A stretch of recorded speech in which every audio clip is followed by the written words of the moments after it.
Jawaban yang kedua, asmara selain jenis yang pertama atau selain yang merupakan ketaatan kepada Allah Subhanahu wa taala, maka itu mempunyai banyak sisi negatif. Al-Imam Ibnul Qayyim rahimahullahu taala mengatakan, "Wa minal ma'lumi annahu laisa fi 'ishqis suwari maslahatun diniyatun wala dunyawiyatun." Sebagaimana diketahui, aisyaq atau kasmaran itu tidak ada maslahat atau manfaatnya sama sekali. Diniyatun wala dunyawiyatun, baik jika dilihat dari sudut pandang agama maupun jika dilihat dari sudut pandang duniawi. Bal mafsadatuhu diniyatu wad dunyawiyatu ad'afi ma yuqaddaru fihi minal maslahati wa dzalika min wujuh. Bahkan mafsadat atau kerusakan yang ditimbulkan itu jauh berlipat-lipat dibanding maslahat yang diperkirakan. Baik kerusakan secara duniawi ataupun kerusakan terkait dengan agama. Hal ini karena sebab-sebab berikut. Kemudian Imam Ibnul Qayyim pun menyebutkan 8 kerusakan atau kerugian yang ditimbulkan oleh penyakit aisyaq atau mabuk asmara ini. Ahaduha al-ishtighalu bihubbil makhluqi wa dzikrihi an hubbir rabbi ta'ala wa dzikrihi. Jadi yang pertama, kasmaran itu menyibukkan hati dari kecintaan terhadap sang pencinta dan dari zikir atau menyebut dan mengingat nama Allah Subhanahu wa taala. Jadi orang yang kasmaran itu hatinya sibuk memikirkan dan membayangkan orang yang dicintainya sehingga lalai dari mengingat Allah Subhanahu wa taala. Fala yajtami'u fil qalbi hadza wa hadza illa wa yaqharu ahaduhumal akhar wa yakunu as-sultanu wal ghalabatu lah. Tidak akan berkumpul dalam sebuah hati mabuk asmara dan cinta Allah Subhanahu wa taala. Jadi mahabbatullah dan mabuk asmara itu tidak akan pernah berkumpul dalam suatu hati. Kecuali keduanya akan saling mengalahkan. Wa yakunu sultan wal ghalabatu lahu. Siapa yang menang, ia akan menguasai hati itu. Jadi kalau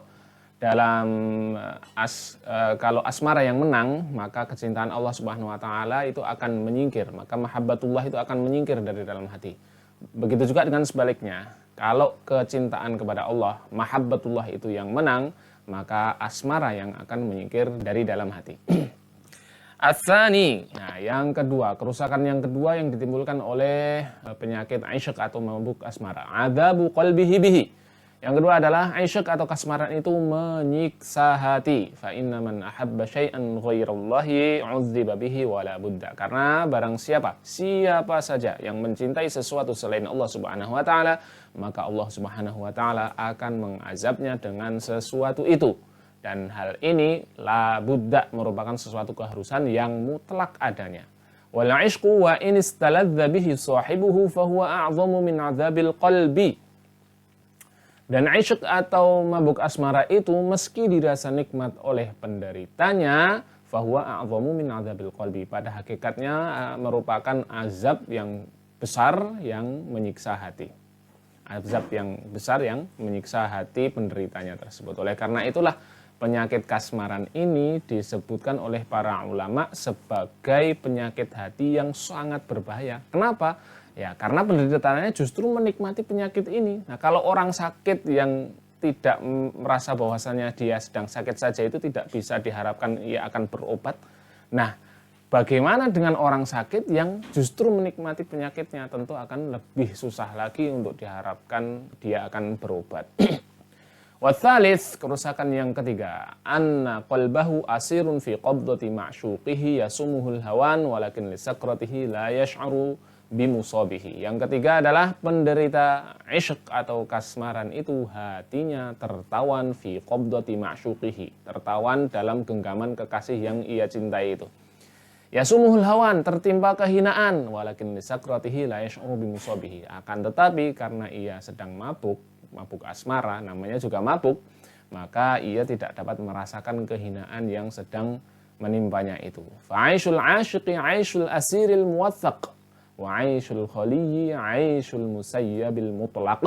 Kehidupan orang yang kasmaran itu seperti kehidupan tawanan yang terbelenggu. Wa 'aisyul khaliyyi 'aisyul musayyabil mutlaq. Sedangkan orang yang bebas dari virus asmara, maka hidupnya itu bebas merdeka. Ar-rabi', yang keempat, annahu yashtaghilu bihi an masalihi dinihi wa dunyah. Asmara itu menyibukkan penderitanya dari memikirkan hal-hal yang bermanfaat bagi dunia dan agamanya.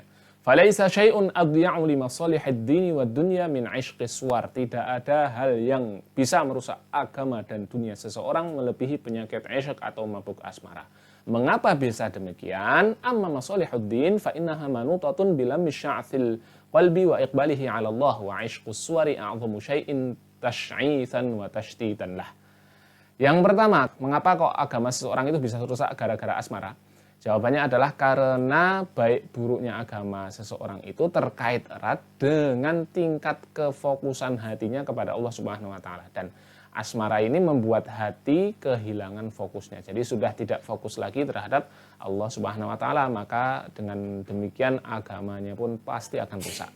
Wa amma masalihud dunya fahiya tabi'atun fil haqiqati li masalihid din. Faman faradat 'alaihi masalihid dinihi wa dha'at 'alaihi fa masalihud dunyahu abdi' wa adya'. Barang siapa yang agamanya rusak, maka kehidupan duniawinya akan jauh lebih rusak lagi.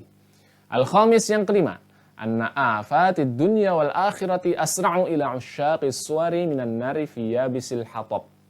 Cepatnya api dalam menyambar kayu bakar kering itu masih kalah cepat dibanding cepatnya racun asmara, dibanding cepatnya virus asmara dalam merusak dunia dan akhirat orang yang kasmaran. Mengapa bisa demikian? Wa sababu dzalika annal qalba kullama qaruba minal 'ishqi wa qawiyat tisaluhu bihi ba'uda minallah. Karena hati itu semakin ia dekat dengan asmara, wa qawiyat tisaluhu bihi, dan semakin kuat asmara itu mengikat hatinya, maka semakin jauh pula ia dari Allah Subhanahu wa taala. Fa'ab'adul qulubi minallahi qulubu usyaqis suwar. Hati yang paling jauh dari Allah Subhanahu wa taala adalah hati orang-orang yang mabuk asmara. Wa idza ba'udal qalbu minallahi taraqatul afat. Nah, kalau hati sudah jauh dari Allah, maka kerusakan pun akan segera menyambar. Wa tawallahu syaitanu min kulli nahiyah, dan setan pun akan segera datang mengepungnya dari berbagai penjuru. Wastaula alaihi walam yada' adzan yumkinuhu isaluhu ilaihi illa awsalahu. Nah, kalau setan sudah menguasai hatinya, maka ia tidak akan membiarkan hati itu beristirahat dari berbagai gangguan. Fama dhannu biqalbin tamakkana minhu aduwwuhu wa ahrasul khalqi ala ghayyihi wa fasadihi wa ba'uda minhu waliyuhu wa man la sa'adata lahu wa la faraha wa la surura wa illa biqurbihi wa wilayatihi. Lantas bagaimana keadaan hati orang yang berhasil dikuasai oleh musuhnya, yaitu oleh syaitan, oleh makhluk yang paling getol untuk merusak dan menyesatkannya? Jauh dari Allah Subhanahu wa taala, sumber kebahagiaan seluruh makhluk. Nah, tentu saja keadaan hati yang demikian itu akan sangat rusak dan akan dipenuhi dengan penyakit-penyakit. Wasadis, yang keenam, annahu idza tamakkana minal qalbi wastahkama wa qawiyat sultanuhu afsadat dhihna wahdatsal waswas. Kalau asmara ini sudah menguasai hati dan kekuasaannya pun menguat, maka akan merusak pikiran dan menimbulkan was-was. Wa rubbama alhaqa sahibahu bil majanin alladhi fasadat uquluhum fala yantafi'una biha. Dan boleh jadi asmara yang menjangkitnya itu membuat penderitanya menjadi gila, rusak akalnya, tidak berfungsi lagi. Sebagaimana yang terjadi pada Majnun Laila, orang yang gila karena terjatuh cinta dan tergila-gila kepada seorang perempuan yang namanya Laila. Wal'iyadzu billah. As-sabi', yang ketujuh, annahu rubbama afsadal hawas au ba'daha imma ifsadan ma'nawiyan au suwariyan. Penyakit isyq, yang ketujuh ini, penyakit isyq itu bisa merusak panca indera. Bisa merusak panca indera atau sebagian dari panca indera itu. Baik rusak dalam makna kiasan atau rusak dalam makna yang sebenarnya, makna secara zahir, gitu kan ya. Amal fasadul ma'nawi fahuwa tabi'un li fasadil qalb. Adapun rusaknya panca indera dalam makna kiasan adalah bahwasanya baik buruknya panca indera itu kan bergantung pada baik buruknya hati. Fa innal qalba idza fasada fasadatil ainu wal udhunu wal lisan. Nah, kalau hati sudah rusak, maka mata, telinga dan lisan pun akan ikut rusak. Fayaral qabiha hasanan minhu wa min ma'syuqihi. Kalau matanya rusak, kalau telinganya rusak, maka keburukan apapun yang ada pada diri kekasihnya, pada diri kekasih yang dicintainya itu akan tetap dilihatnya baik. Kama fil musnadi marfu'an hubbuka syai'a yu'mi wa yusimmu. Sebagaimana diriwayatkan dalam kitab Al-Musnad, kecintaanmu terhadap sesuatu membuatmu buta dan tuli. Fahuwa yu'mi 'ainal qalbi an ru'yati masawi'il mahbubi wa 'uyubihi fala taral 'ainu dzalika. Membutakan mata hati dari keburukan dan aib-aib orang yang dicintainya, dan mata kepala pun tidak akan melihat keburukan dan aib-aib itu. Wa yusimmu udhunahu 'anil isgha'i ilal 'adli fihi fala tasma'ul udhunu dzalik. Dan menulikan telinga dari mendengarkan celaan terhadapnya dan celaan terhadap kekasihnya. Warraghabatu tasturul 'uyub. Minat atau ketertarikan itu menutup aib-aib. Farraghibu fi syai'i la yara 'uyubahu hatta idza zalat raghbatuhu fihi absara 'uyubahu. Orang yang tertarik pada sesuatu tak akan melihat aib sesuatu itu kecuali hatta idza zalat raghbatuhu fihi absara 'uyubahu, kecuali jika ketertarikannya hilang atau pudar. Nah, saat minatnya hilang, saat ketertarikannya itu pudar, barulah dia absara 'uyubahu, ia bisa melihat aib-aib dari sesuatu yang pernah ia minati tadi. Fashiddatur raghbati ghishawatun 'alal 'aini tamna'u min ru'yati syai'i 'ala ma huwa bihi kama qil. Dan minat yang kuat itu bisa menutup mata dan menghalanginya untuk melihat sesuatu sebagaimana adanya. Sebagaimana dikatakan dalam sebuah syair, hawaituka idh aini 'alaiha ghishawatun falamman jalat qata'tu nafsi alumuha. Aku menginginkanmu ketika mataku tertutup, dan ketika mataku terbuka, ku cela diriku. Wadakhilu fi syai'i la yara 'uyubahu. Orang yang berada di dalam suatu tempat itu tidak akan melihat kekurangan tempat tersebut. Wal khariju minhu alladhi lam yadkhul fihi la yara 'uyubahu. Begitu pula dengan orang yang berada di luar tempat tersebut, belum pernah masuk ke dalam tempat itu. Maka ia juga tidak akan melihat kekurangan yang ada pada tempat yang belum pernah ia masuki itu. Lantas siapa orang yang bisa melihat kekurangan dari suatu tempat? Wala yara 'uyubahu illa man dakhala fihi tsumma kharaja minhu. Orang yang bisa melihat kekurangan aib-aib suatu tempat adalah orang yang masuk ke dalamnya, masuk ke dalam tempat itu lalu keluar darinya, keluar dari tempat yang baru saja ia masuki itu. Kemudian selanjutnya, wa amma fasadul hawasi zahiran fa innahu yumridul badan wa yunhikuhu. Adapun makna kerusakan panca indera secara zahir yang diakibatkan oleh penyakit isyq atau kasmaran ini adalah bahwasanya asmara itu membuat orang sakit dan menguras energinya. Wa rubbama adda ila talafihi kama huwal ma'rufu fi ahbari man qatalahum al-isyq. Dan bahkan mungkin bisa merusak atau menggerogoti badannya, menggerogoti tubuhnya. Sebagaimana disebutkan dalam kisah orang-orang yang mabuk asmara yang mati gara-gara penyakit kasmaran yang menimpa mereka itu. Wa qad rufi'a ila Ibnu Abbas wa huwa bi'Arafah syabun. Sebagaimana keadaan seorang pemuda yang dibawa kepada Ibnu Abbas saat ia berada di Arafah. Jadi Ibnu Abbas ketika suatu hari beliau berada di Arafah, didatangkanlah kepada beliau seorang pemuda. Qadin tahala hatta 'ada jildan 'ala 'azmin. Nah, pemuda itu keadaannya ketika dibawa kepada Ibnu Abbas itu kurus kering, tidak tersisa dari badannya kecuali kulit dan tulang saja. Faqala ma sya'nu hadza. Maka Ibnu Abbas pun bertanya kepada orang-orang yang membawa pemuda itu, ada apa dengan pemuda ini, kok kurus kering gini, nggak punya daging, cuma tinggal tulang dan kulit saja. Qalu bihil isyq. Maka mereka pun menjawab, pemuda ini tercangkit, terkena virus asmara, tertimpa penyakit isyq. Faja'ala Ibnu Abbasin yasta'idzu billahi minal isyqi 'ammata yaumihi. Maka Ibnu Abbas pun seharian penuh bertawud minta perlindungan kepada Allah Subhanahu wa taala dari penyakit isyq, dari penyakit mabuk asmara. Watsamin, yang ke-8, annal isyqa kama taqaddama huwal ifratu fil mahabbah. Isyq adalah cinta yang berlebihan sebagaimana disebutkan dalam pembahasan sebelumnya dalam definisi isyq ya. Bihaitsu yastawlil ma'syuqu 'ala qalbil 'ashiqi hatta la yakhlu min takhayyulihi wa dzikrihi wal fikri fihi bihaitsu la yaghibu 'an khatirihi wa dhihnihi. Hati orang yang kasmaran itu diduduki, dikuasai oleh orang yang dicintainya itu. Hatta la yakhlu min takhayyulihi wa dzikrihi wal fikri fihi. Sampai-sampai sang kekasih pun itu selalu muncul dalam khayalan, dalam pikiran, dalam ingatan orang yang kasmaran itu. Fa 'inda dzalika tashtaghilu nafsu 'an istikhdamil quwwatil hayawaniyati wan nafsaniyati fatata'attalu tilkal quwwah. Nah, dengan demikian kalau sudah seperti itu, maka jiwa pun akan tersibukkan dari memfungsikan energi fisik maupun energi psikologisnya. Fayahdutsu bi ta'tiliha minal afati 'alal badani war ruhi ma ya'izzu dawa'uhu wa yata'adzaru.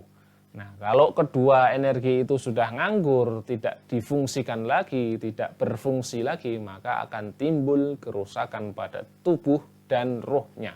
Sehingga sulit untuk diperbaiki lagi dan sulit untuk disembuhkan.